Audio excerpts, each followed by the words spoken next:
like you'll be riding through like a huge field, and then you'll come to like a wooded area, and then it will either be like a vibrant pink, like cherry blossoms, and you'll see like all the leaves just falling to the floor and everything like that. So it helps a lot with like mental health, because there's that escapism, there's that distraction. Welcome, friends, to another episode of Genuine Chit-Chat. I am here with Dan Belgrave, a Comics in Motion alumni who has been, we've been in each other's vicinities for probably 5 years, I think. It's been a while. It's around, I think 2020 is when comics became a lot more of a collaborative space, and there was a lot of more shows coming out and things like that. So I think that, and we did a podcast back then, which I'll put in the description. It came out February 2021, you and Paul. And since then, you've been kind of dotting around. And we've got plans to relaunch Pop Guerrillas in this year at some point, and get you on board and a few other individuals as well. So that's going to be really, really good stuff. So people need to keep an eye out for that. But this conversation, it's going to be tangent-filled, and it is about video games and fatherhood. They're the two kind of loose things, because people may be aware that I recently announced that Megan is pregnant, so I'm going to be having a kid this year. And Dan, when we last spoke, your son Ari was quite young, not even a year, and now he's 4. So I mean, it must be amazing, like from that kind of jump, like the vast difference from those kind of points here. So we'll just throw right deep into it. Fatherhood for you, how's that been, really? I know there's ups and downs, that kind of stuff, but how has it been? Did it change your expectations of what it was going to be? Was it kind of what you thought? Like, how was that? As vague or as specific as you'd like, and we'll kind of go from there. Yeah, no, like I didn't think it would be much of a challenge as I thought it would be. I mean, obviously it's an absolute fantastic challenge to be posed with. I mean, so in my family, so I'm the youngest boy, but then so one of my sisters, she had 3 girls and a boy. And like I feel like, so I had my hand in raising them, so like I feel like I got a taster of what it's going to be like, but not entirely. Like, but when he was born, like it was like, oh, this is pretty easy. All he does is poop, sleep, cry, and that's pretty much it. And then the teeth came in, and then the naps went down to once a day instead of twice a day.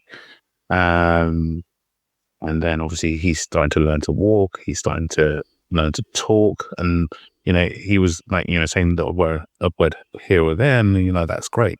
But because he's learning to walk, it's like you put him down. You're like, right, okay. So if you can just stay there for like 5 minutes, Daddy's just going to run to the other room, get this, and come back. You go there, come back, and he's gone. And you're like, oh my God, where are we? Oh no, not again. Yeah, no, it's challenging, but it's like the best thing ever. And then comes the dreaded terrible twos, where they go through like their testing phase, and boy, does he like to test me. But again, it's all part of the challenge, and I do love a challenge, and it's so worth it. Like, you'll be like, oh my God, you'll be tearing your hair out. I mean, I don't have that problem, but you'll be tearing your hair out. But he'll do all of this stuff, but then he'll do something like he'll smile at you, or he'll say something that then just kind of just wipes everything else out. And then he turned 3, and what we like to call him a 3-nager. So there comes like the eye rolling, and like you ask him to do something again, it's no, and all you want to do is throttle him. But then again, he'll do something to just to wipe all of that out. Like he'll just say something like, oh, I love you, Daddy, or he'll do something else to nullify all that. And then for some reason he's got to 4 now, and he's kind of taken bits from all of from like each stage. So like the eye rolling, the no, the just testing your boundaries. But then now he's taken all of that, mushed it all together, but now he's throwing eye rolling and huffing and puffing and insults. And sometimes those insults cut deep. But no, at the end of it all, like, as hard as and frustrating as it is, you look at the bigger picture and it's like, I had a hand in creating this life. I had a hand in raising this person. And then so you take whatever achievement you have in life and you think this is your biggest achievement. It isn't. It's creating life. It's raising this child and like being proud of the stuff that they're capable of. And then, you see all the little bits of you in them and stuff like that. So yeah, no, being fatherhood it is a challenge, but it's the best. It's the best thing ever. Yeah, I've heard that as well. Like, funny enough, I watched a reel the other day of Jimmy Carr, and someone said to him, I can't remember what the exact framing of the question was, but it was something about him having kids. Like, why do you have kids so late? And he was like, well, I thought by not having kids, I was gaming the system. I was like, I've got all this money, I can do what I want, I can travel the world, I can focus on my career. I don't need to have kids.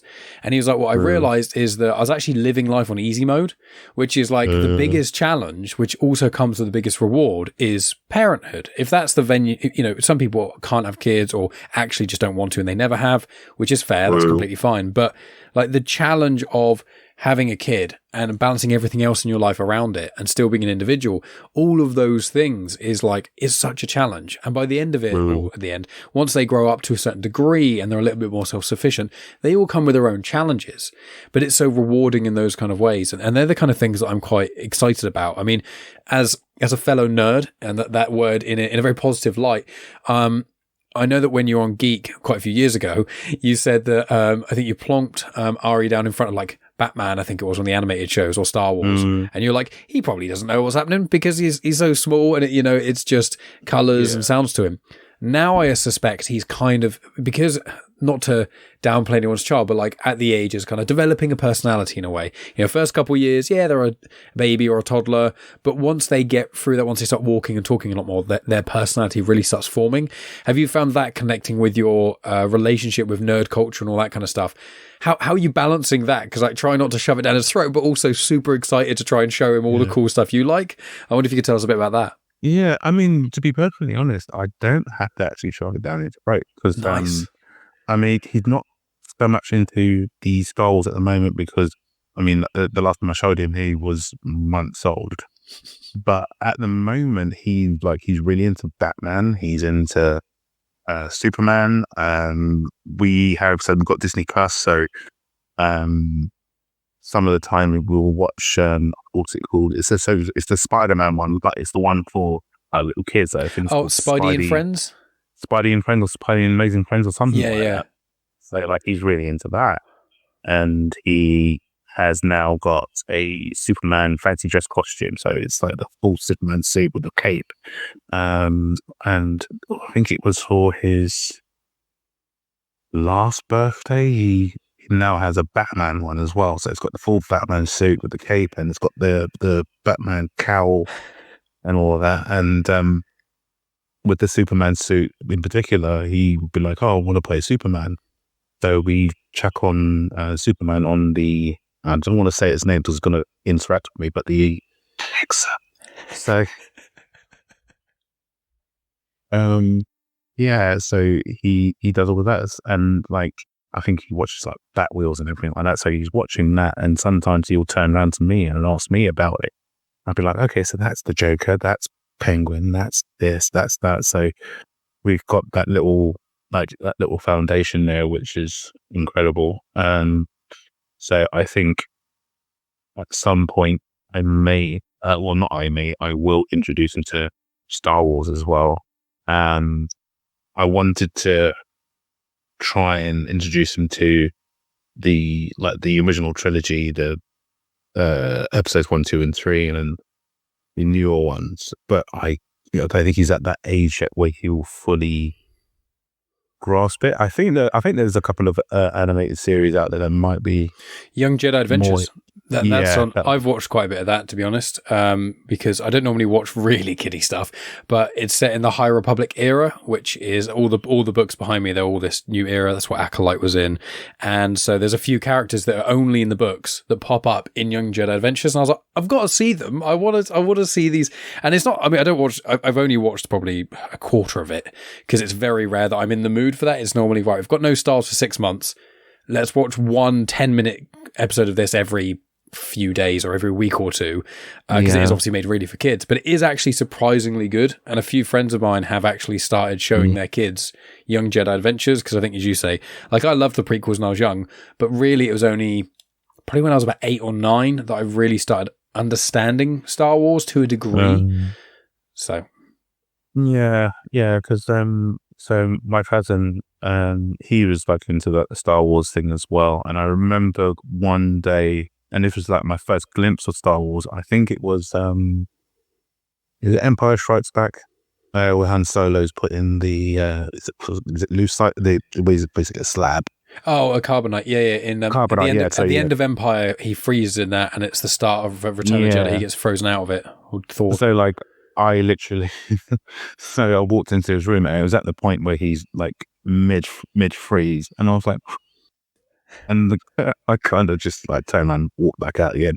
But that was my first glimpse of it. I remember that like so much, and it wasn't until probably around about primary school, because another friend of mine, he's an absolute, and you would love him, because I've known him since infant school, so since we're like 4 or 5 years old, and he's proper into like his Star Wars, so movies, video games, not so much the comics. I don't think I've ever seen him with the Star Wars comics, but like the movies and the lore and everything like that. He's super into that. So going through primary school, he got me like into it to watch the movies. But again, at that point, I didn't fully appreciate it, and it probably wasn't until maybe secondary school, college, then I fully appreciated it.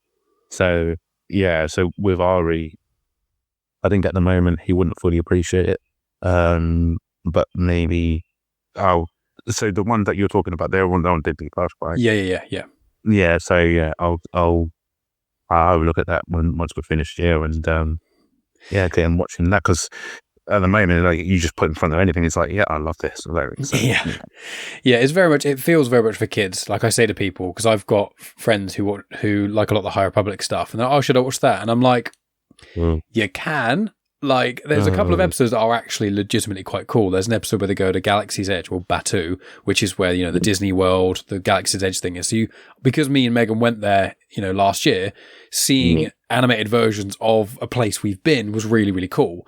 And certain characters are in the books that aren't in comics or anything else are really cool to see and have them voiced and things. And a couple are written by Cavan Scott, who wrote a lot of the High Republic. So those little snippets are cool, but a lot of it is 10-minute episodes. Oh no, the Florpadorps have escaped. Oh, how will we do that? I'll do it all myself. Okay, I wouldn't recommend that. Goes and does it. Fails. Oh no, that failed. How would I do it? Well, we need to work as a team. Okay, Kai, let's go and do that. You're not going to watch it and be like, wow, this is some of the best Star Wars I've ever seen. But for young kids, because it's one of those things I've thought about when I eventually become a dad. So we're having a little girl. Not that necessarily makes a difference to nerdiness. But, it's one of those what I've thought, how am I going to, like, the Marvel stuff, I love Marvel stuff, but that's not a core part of my personality.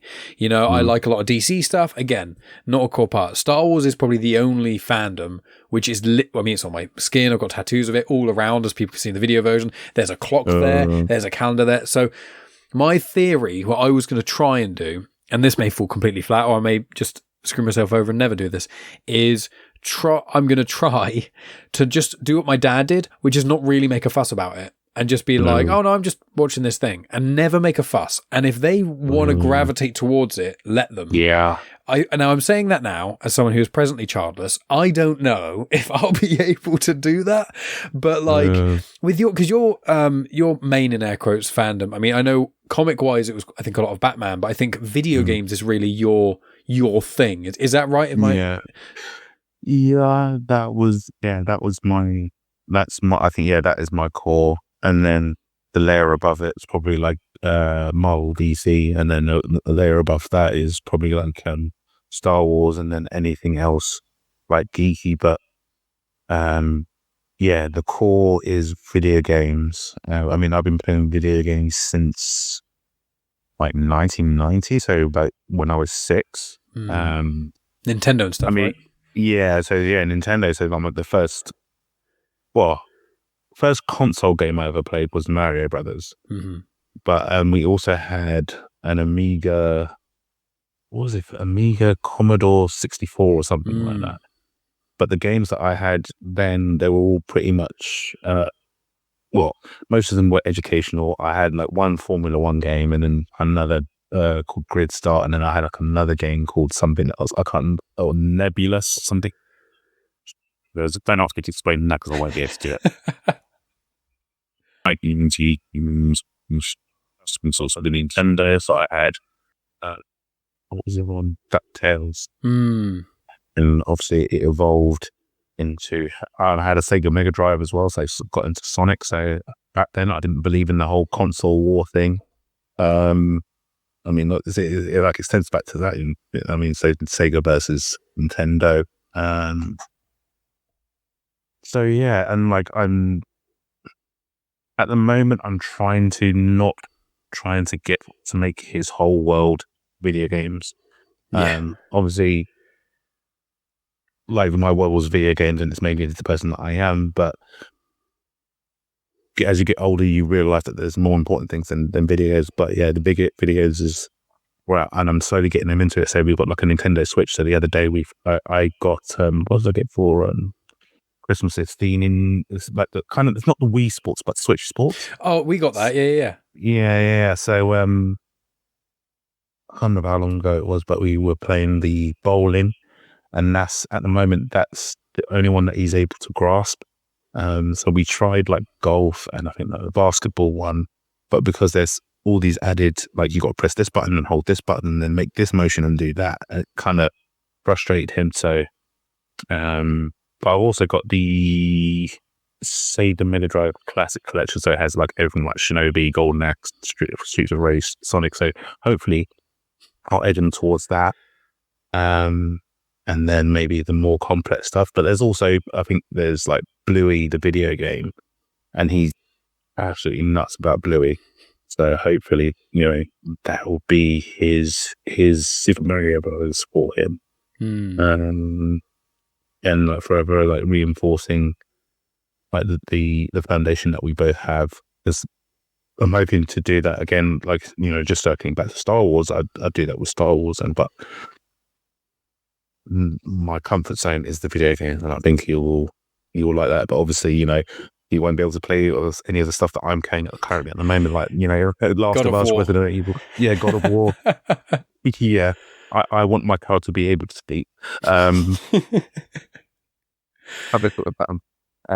Yeah, so I think it's good for problem solving and stuff, though, isn't it? It's like not quite. It has to be in moderation. That's the thing, And I think because I remember I first started playing video games. I think I was around 5, but I had a Game Boy Color and I had Super Mario Land, the black and white one, and I remember having that, and then Pokemon as well, Pokemon Red, and that was it for a little while. And then I think once I got to like 6, 7-ish.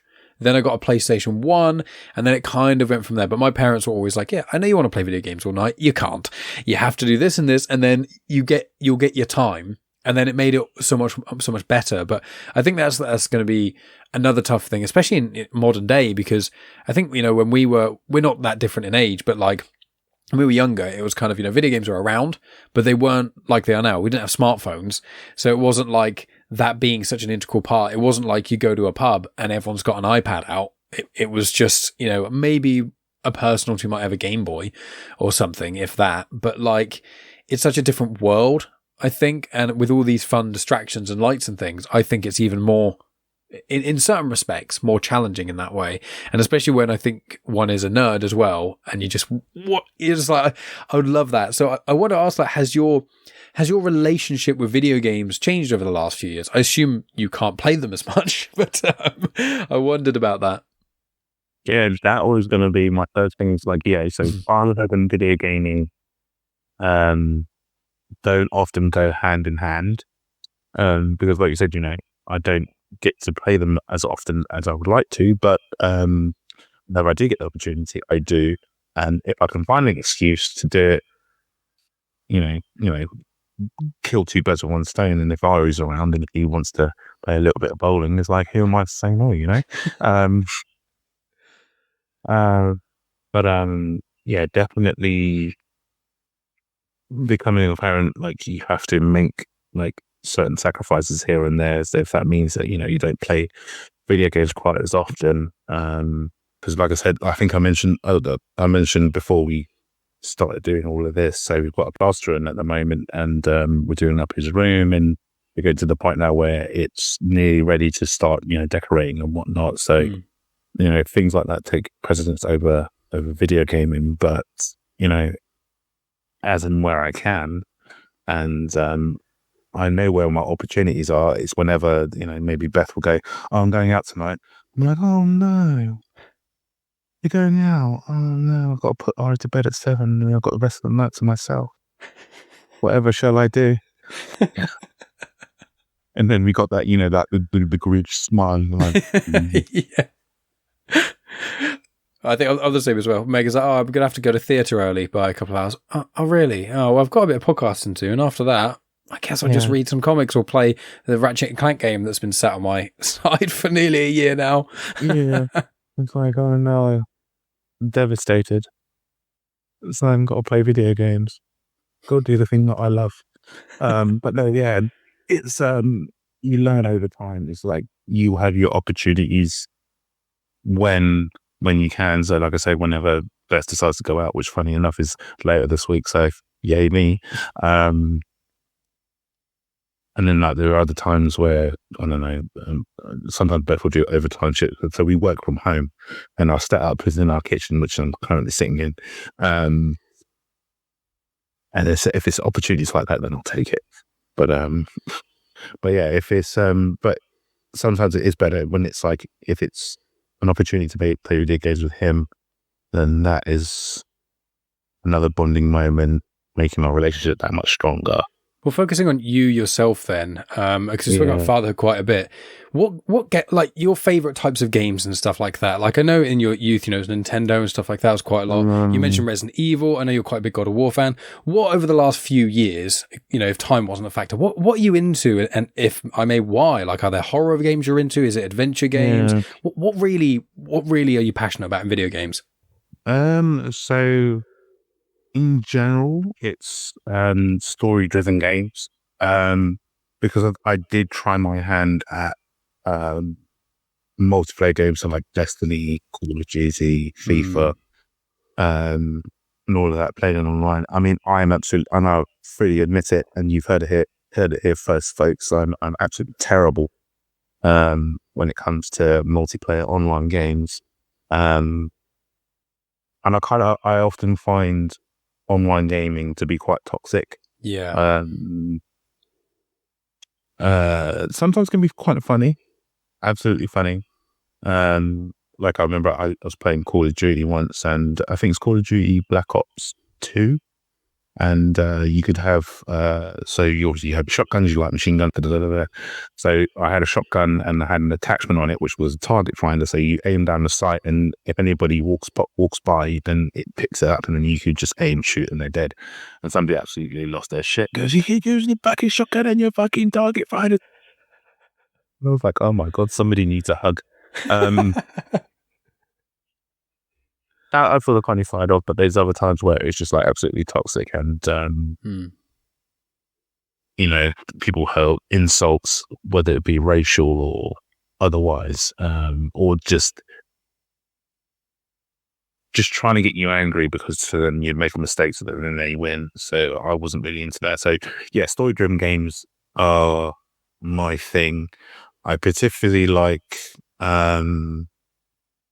so there's a couple of games like this. So I don't know if you've heard it. So there's Detroit Become Human.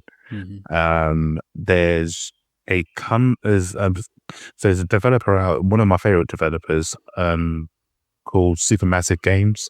And they have something out called the what's it called? The Dark Pictures Anthology. So they put like a series of games. So they've just done season 1. So there's 4 games in this season. So Man of Medan, House of Ashes, Little Hope, and The Devil in Me. And basically what it is, you have like a bunch of characters, and it's the same as another game called Until Dawn. And it basically you have a bunch of characters, and dependent on your responses and your actions shapes how the game progresses, and you basically have to try and keep all of your characters alive, and they're all absolutely gruesome and like loads of detail, and I love it. And I kind of like playing through it. So even if a character dies, I'm like, oh no, this character's got a hook through the bottom of their jaw, and it's like, oh, that's really disgusting. And oh yeah, I love it. But yeah, those particularly those type of games, I really love. And currently at the moment, I'm replaying The Last of Us Part 2.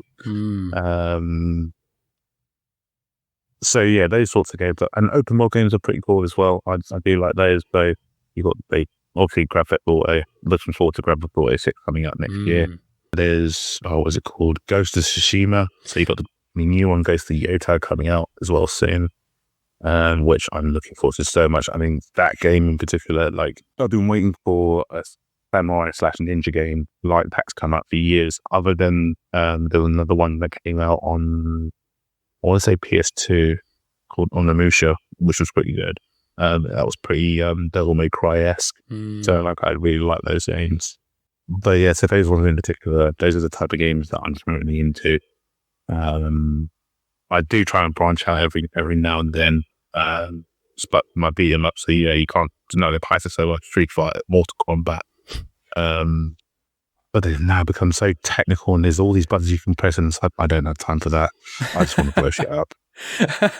That's it. It's a lot of things are a huge investment. Like I find with video games now, when I get into one, because my main hobby is podcasting. My passion is Star Wars, my hobby is podcasting, and also I have a job and a wife, kid on the way, and a dog. So I don't sleep as much as maybe a medical professional would recommend, but I'm happy, and it's really getting my balance between what, and sometimes having an evening where I go, no, I won't spend all the evening doing podcasting, even though I should. I actually really need the time to breathe.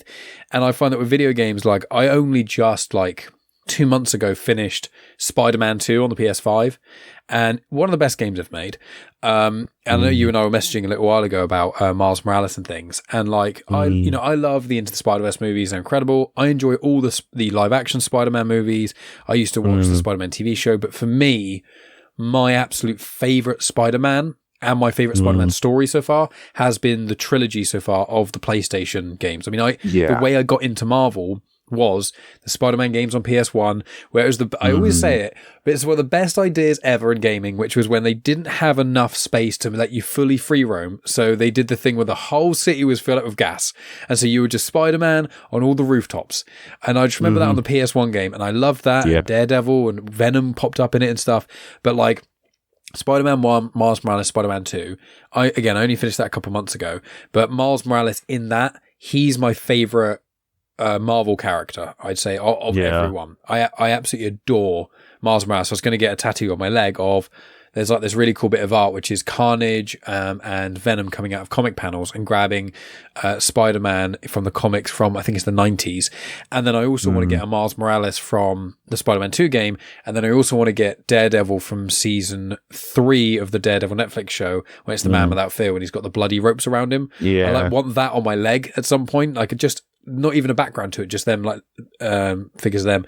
But that, I love those games. Some of my favorite games ever. And it took me so long to complete, or really to start. But I have to do to myself now, I'm like, if I start a game, I have to make sure that once a week, or maybe once every 2 weeks, I allocate a little chunk of time to play it, because I found in the past, it happened with the first Spider-Man game on PS4, where I'd play it for intensely for a third, maybe 2/3 of the game, and then I'd stop for a long period of time, and then you go into it and you're fighting all these hard bosses, and I'm like, it takes me an hour to remember what on earth I was doing, because you know what I mean. So I think with that, for me personally, that's what I kind of have to do. Yeah, no, I love the Spider-Man games. I didn't fully appreciate the Miles Morales game because I thought it ended quite quickly. Yeah, but then I played it again, and because I think what happened, I think I saw a couple of TikTok videos of reactions, and for anyone listening, the spoiler incoming. So it was a scene where I can't remember the girl's name. It was basically his best friend. Yeah. I know who you're on about.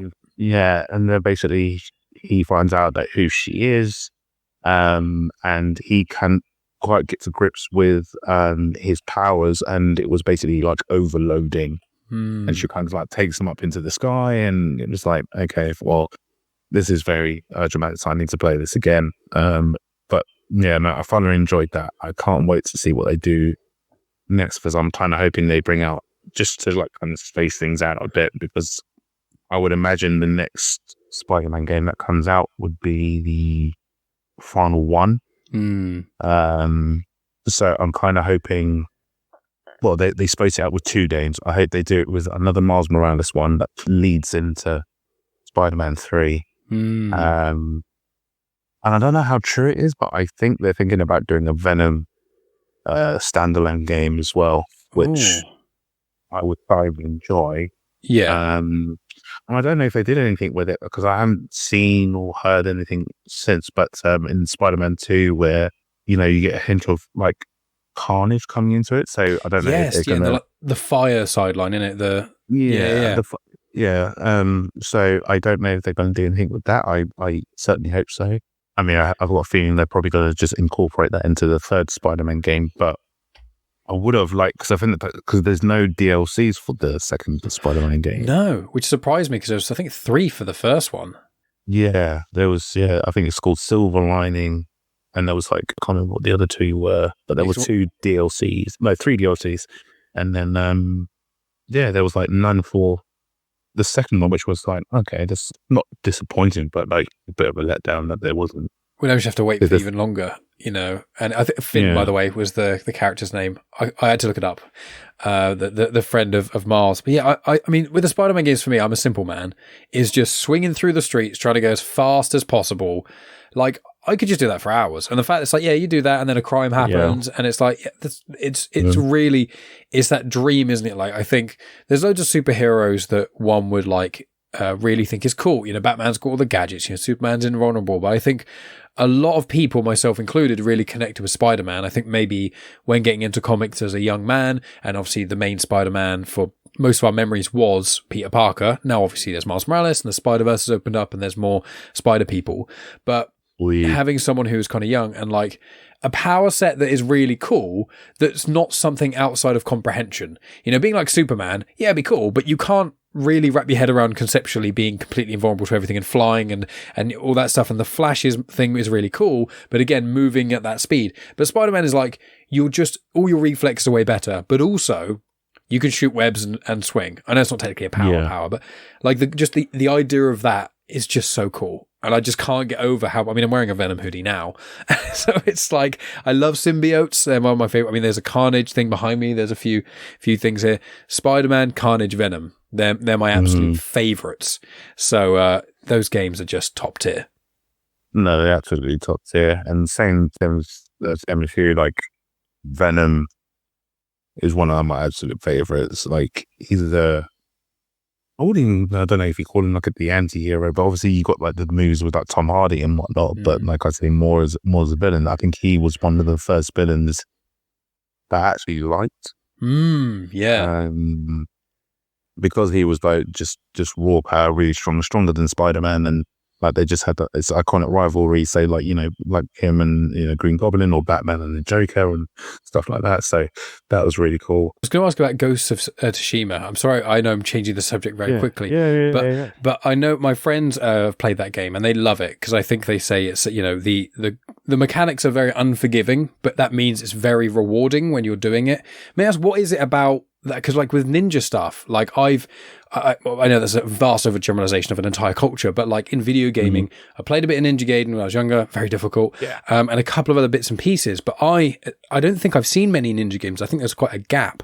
So I just want to ask a little bit more about Ghost of Tsushima, just so you could tell me more about it, because I'd love just to hear what you loved so much about it, what you're excited for in the new one. Like, is it the theme? I know you do watch a bit of anime and stuff, so what about Ghost of Tsushima do you love so much? So again, like it was a game that I've been looking forward to for ages, because there were other games so there was one in particular that I thought was going to be the one, which it wasn't. I think it's called Psycho, I think, and it was a game of where like if you died, So you drop to like a certain level. If you die, you go straight back to the beginning. You don't, you don't go back to the point just before you died. So you can, carry on. And that kind of, peed me off a bit, which with Tsushima, it didn't do that. But the thing I absolutely loved about it was, so you can there's like a render mode where you can have it looking like, I don't know, like 1940s, 1950s, 60s, whatever, like black and white, ninja movies or samurai movies. And then also the use of color in the game is absolutely fantastic. So like you'll be riding through like a huge field, and then you'll come to like a wooded area, and then it will either be like a vibrant pink, like cherry blossoms, and you'll see like all the leaves just falling to the floor and everything like that. So I like that aspect of it. And then you go to like another part, and it would just be all like yellow leaves from in the trees and on the ground, and it's just all just stood out. And it was something where it was like, like some most games, just like I just want to get from A to B. With this one, you wouldn't mind just stopping, just admiring the scenery for a little bit, and then moving on. And then it kind of just incorporates everything of like Japanese culture. So I think you can do something with, so you can make your own like haiku. So it will be like you'll see like a scenery. There'll be like a cherry blossom tree, and then it just overlooks like a lake or the sea or something like that, and you inspect different little things. And it makes you like, so you can piece all of the things together and make your own little haiku. And it does like this other thing of you can change the costume, so you can do one where you can make yourself look like a wandering samurai. And you can take out like, he has his own flute, so he takes out his own flute, and you can just walk along, and it makes him look inconspicuous, and then you can walk by someone and then just, walk up to them and that was pretty cool. It is a huge game, so there's a lot to do. The map's absolutely massive.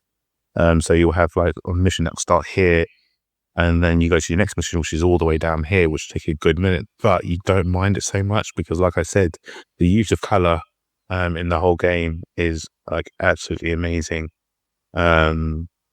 And there's always there's like loads to do in between there and there, so you can do like little side missions and everything like that. So it's not just you for 10 minutes just you plodding along on a horse.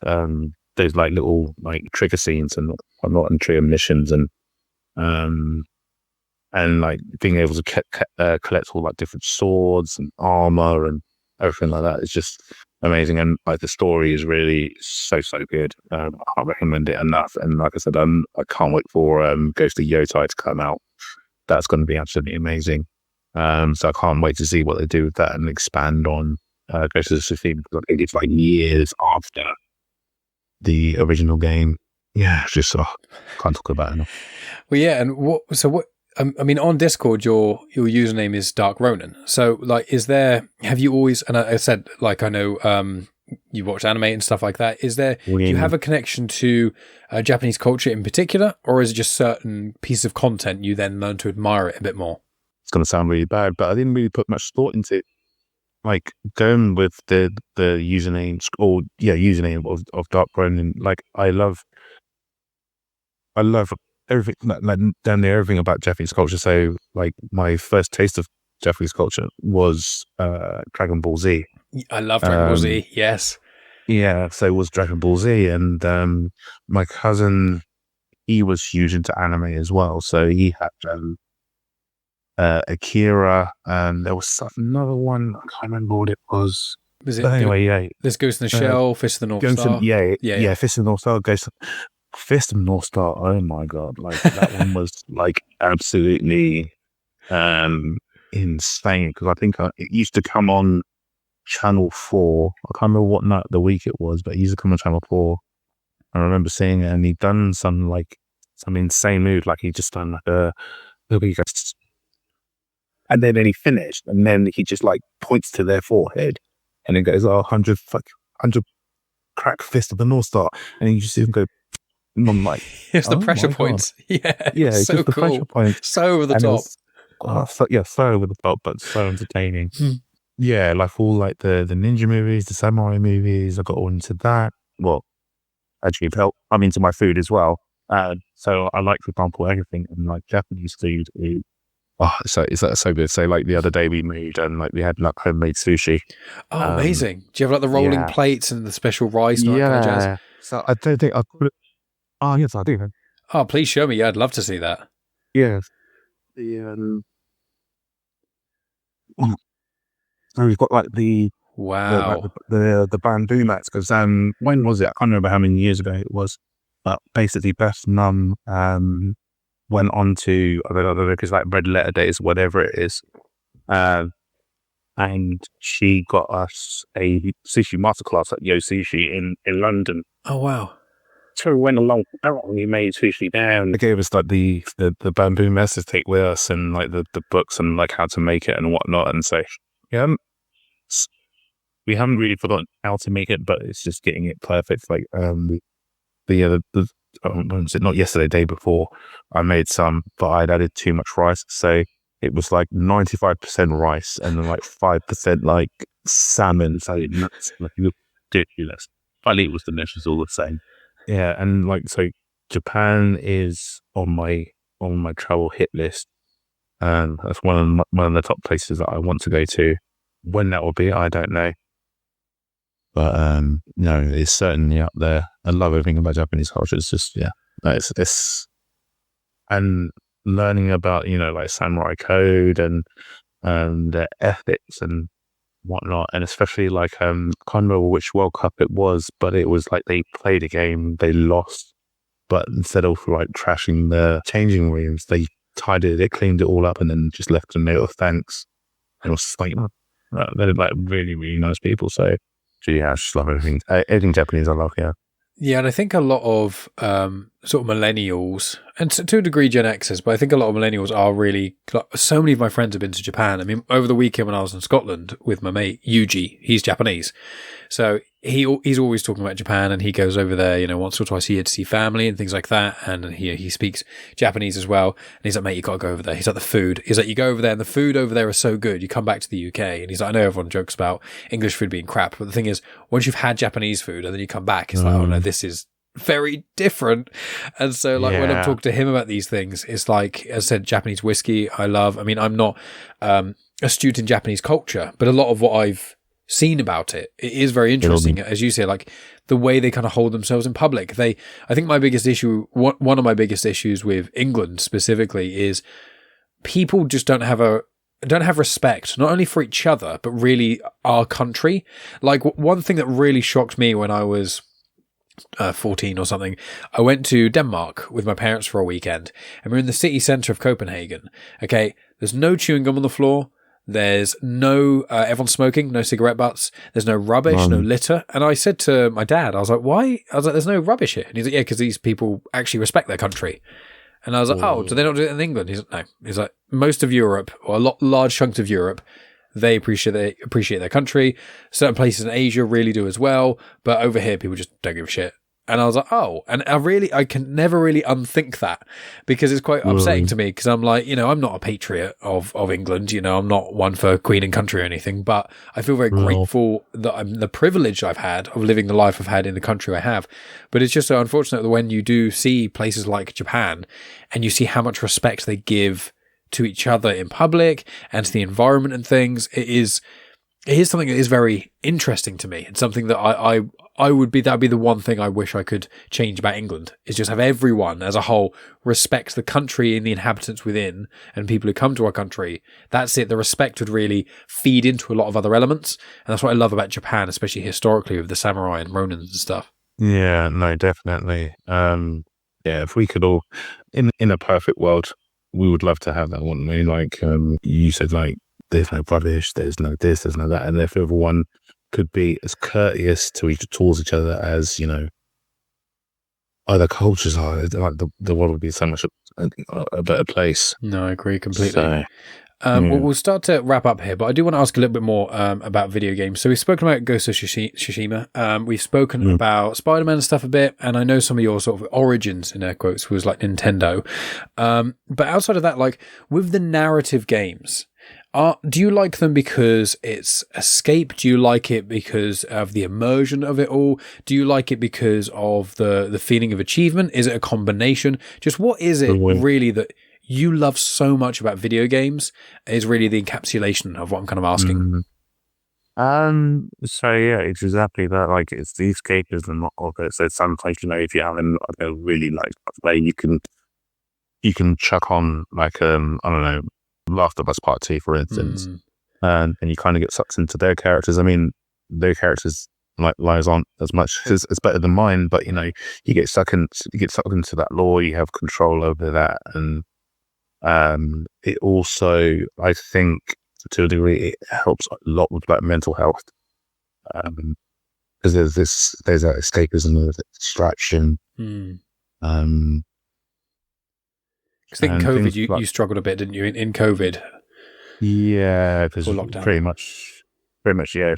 So for the first part, I mean, as weird as it sounds, like for the first part, I loved it at the start because just like I'm indoors all day, I'm playing video games, so there's no complaints here. But bigger picture, you're not socializing with people, you're not outdoors, and I wouldn't say it turns me into like an introvert. I think it's more, I don't know what the term is. So I don't know, it's like aloof. So like, there were times where like I want to be out all the time, but then there were other times where it's just like, I just I'm bothered, just want to play video games and stuff like that. But no, it wasn't as bad as it was. But like I said, like it's video games. I think it helps with escapism. It helps with your mental health, and not only that, I think so. Especially with games where, dependent on the choices you make, shapes the way that the game plays out, and test you to see what sort of person you are, what sort of choices you're willing to make. So, are you going to sacrifice this person so that this character lives? Are you going to do the right thing? Are you going to take the shortcut? Or are you going to, play the long game? So it also does that, and I kind of think it helps you. So obviously, like we're adults now, and we think, this is who I am now. But I think there's just like so much more, because, and I use this like this imagery for like my mental health. It's kind of like you're an internet browser, but then you've got like thousands of all of these tabs open. So it's kind of like that as you as a person playing with these video games. Like, you've explored like probably like the first 100 tabs, but then there's like 500, 600, 700 more tabs that you've not yet explored. So that sort of thing, I think it helps you to explore. And it also, for video games, for me, it helps like build relationships, make new relationships, build, kind of existing relationships. I think what some people don't realize, because some people will be like, oh yeah, it's video games, all you're doing is sitting on your bum, just twiddling your thumbs, it's not really doing much. But, if you just took the time to sit down and actually play one, and then you get immersed into something and it does something for you that you didn't think it was going to do for you. There's just so many benefits towards video games. So yeah, massive help to me. I know that for sure. Yeah, well, I mean, it's one of those, like, people look at reading, and I mean, I try and read both books and comics and things, but I'm like, when you read, you're getting immersed in a story. You sat there, not moving, for the most part, just moving your hands slightly, getting immersed in a story. When you're playing video games, you sat there, multiplayer games, not as much, but still, video games, especially the ones that, you and I generally lean towards, you're moving your hands a little bit, you're immersed in a story. And it's like, they're not that far removed, and also video games, you learn, one thing you touched upon there is something that I think I learned when I was quite young, especially when I started playing more open world games, things like, Oblivion, and later like Fallout, Skyrim, is when you have morality systems, you learn about consequence in a way that I don't want to go around killing loads of people in real life, obviously. But in a video game, even GTA, to be fair, I think is a good one. But I think almost everyone's played GTA. Is you go around, you gun loads of people down, the police come after you, and you spend as long as you can trying to escape the police. And yeah, it's a fun game. And, probably everyone I know has played it when they're probably too young to play it. But it does that thing where it goes, I think it can be important in some ways to kind of get that out, to be like, oh, what happens in a world where what if I just drive the car on the pavement?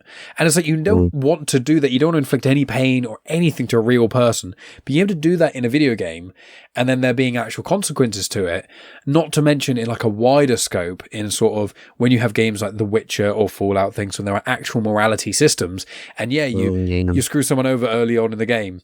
And then I think we've all probably had that, where a lot of gamers, where they've got that one memory of that one game where right in the early days they did one decision, and then you get towards the end game and it's like, nope, you can't have this ally with you, or nope, you can't have this special weapon because you killed the bloke who makes, and you're like, if I just hadn't made that one bad decision in hour 5, then hour 80, it wouldn't be screwing me over. So I think what you've said there is very profound in that sort of sense. Yeah, because I think, what was the game? I think it was Dragon Age. Dragon Age 2, and I never finished the game because I rage quit. But there was a character, and I think he was like a rogue character, so he was able to like pick locks and stuff like that. And a couple of his moves were like ultra strong. And I don't know what I did to him, but I did something. I said something, or I did a certain action, and because of that action, because it was like I think like a debate broke out between my character and another character, and they had all of the people that followed me. And I think for the majority of them, most of them either was like, oh, I'm not taking part at all, or I'm siding with him, or I'm siding with you. But there's this one character that I cared about the most, and for some reason, I wronged him, and I wronged him hard. And he just thought I'd do. He was like, yeah, nah, I'm not having any of this. Like I'm on. And it was just like, yeah, I need to and it kind of teaches you, at least kind of read the room better. And I think there's another one, a prime one, and I especially like it. It's actually funny enough, it's Guardians of the Galaxy. And it was surprising because there was like, I think it's you and Rocket Raccoon, and you have like a shootout competition. And then there's like a bit later on, there's a thing where you hatch a plan to, I obtain something or something. I can't remember because it's such a long time since I played it. But then you get to choose who you're going to use as bait, either Rocket Raccoon or Groot. And then it gets way far down the line, and then they bring that memory from the beginning, and then you're like, oh yeah. I was like, oh, that's pretty smart. And it's like, okay. So yeah, I'll remember for next time I won't do that. And yeah, you didn't, again, like you incorporate it into the real world. You've got to try and read the room, because sooner or later someone's going to come back and bite one in the arse. So 100%. Yeah, it's one of those, video games, they're so underrated in a lot of ways. And the problem is, I think, with a lot of the industry is that a lot of people who are in power and in control, a lot of them are not people who really like video games. They like money. And I think it was the turn of when Halo 2, Halo 3 started coming out. I remember, and we will start to wrap up because I said that like 10 minutes ago, but I remember my dad read in the newspaper. He'd never played video games, but he used to read the reviews of them, because when I would do really well at school or Christmas, whatever, he would normally buy me like a surprise one. And so that's what The Force Unleashed was one. Super Smash Brothers was one. I never knew about those. Yeah. Hence why I've got a Force Unleashed tattoo, and Smash Bros is one of the best games for multiplayer and stuff. But he was reading a thing and he showed it to me, and it was I think it was The Guardian or something, and it was basically going, Halo 3 made more money than I think it's any movie in history or something. And I remember reading that article going, God, people were starting to realize that video games can make a lot of money. And from that kind of point, really post Xbox 360, I think, I know online play definitely played a factor, in microtransactions linked in with that.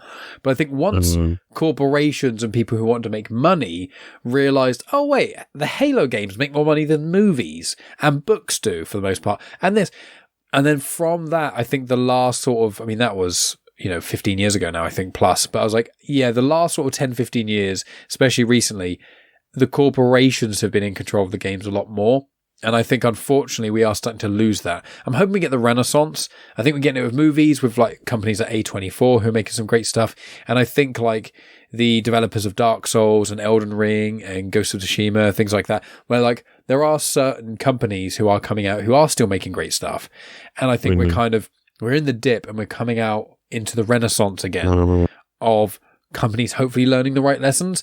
But I'm happy that there's some of the stigma with video games. There's still some there in weird places you wouldn't expect. The little microaggression every now and then at a workplace where they go, "What did you do on the weekend?" "Oh yeah, well, I took Friday off because there's a game coming out." There's some people who are a bit like, but if you said, and if you're like, "Oh, I'm doing it for a football game," they wouldn't care. But when it's a video game, so I like to have these conversations because although the stigma in certain respects is fading away, it's really good just to talk about those things that people may not necessarily fully comprehend or may not understand. So I'll give you the floor is yours one last time, sir. Any last things you want to say about anything I just said or video games in general, anything like that before we wrap up? Yeah, it was just the whole, like how big and how far video games have come.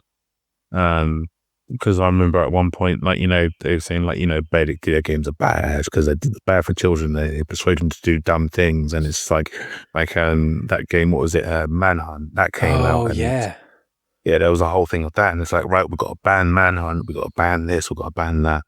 And now video games are like the forefront, I think. I mean, movies always they're up there, but, it's like, you had Super Mario Brothers that came out in like 19. I can't remember when exactly that came out, but that was an awful movie, but it was awfully entertaining. But now there's been an absolute explosion in movie adaptations of video games. So you've got Resident Evil, you've got Silent Hill, and not all of them good.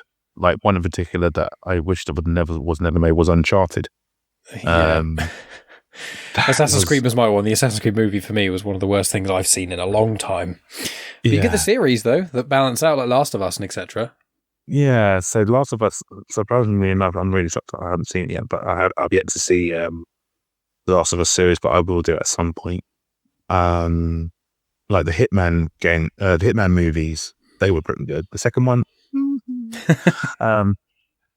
but you can see how much of it they see, like you said, with Halo 3, it made more than any movies, and people out there now, film studios are like, well, how can we cash in on that as well? It's like, oh, we'll just take a couple of video games and see where we can take it. Although some of them, I think they have no idea. I think they play a game and they're like, oh yeah, I know everything about it, and it's but then you've got people like you and me. We watch something and it's like, oh, you've missed out this, and you've missed out that, and in particular, I'm taking it back to Uncharted. I'm sorry, but it's dog shit. They just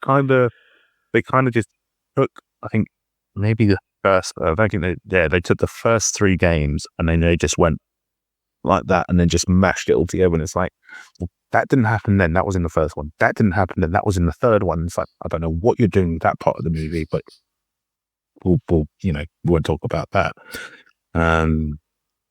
But yeah, no, I just love video so much. It's been a huge part of my life. And I think in some degrees it's helped me shape me into the person that I am. It's helped me massively, like I said before, with my mental health. So all the video game companies, Naughty Dog, Supermassive Games, Ubisoft, Rockstar, all of those ones, huge thank you. So yeah. Amazing stuff. Well, thank you so much for making the time to speak with me.